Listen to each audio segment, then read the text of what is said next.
Hello everyone, welcome to our channel Login It. In this video, I will guide you on how to find Facebook business page QR code. So if you want to find the QR code of your Facebook business page, this video is just for you. Follow these simple steps and you'll be able to do it. So first of all, open your Facebook application. Make sure you're logged into the Facebook business page. Now what you have to do is tap on the profile icon that you can see at the top right corner. Now here you can see several options.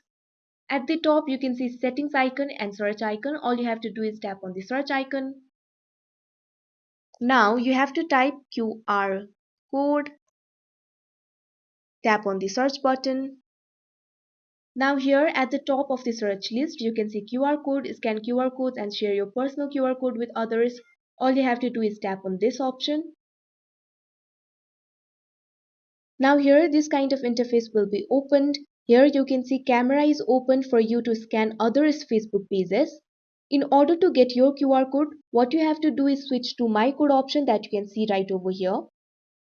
And here you can see your Facebook business page QR code. So that is how you find Facebook business page QR code. I hope you found this video helpful. Thank you for watching. Make sure to like, share and subscribe to our channel.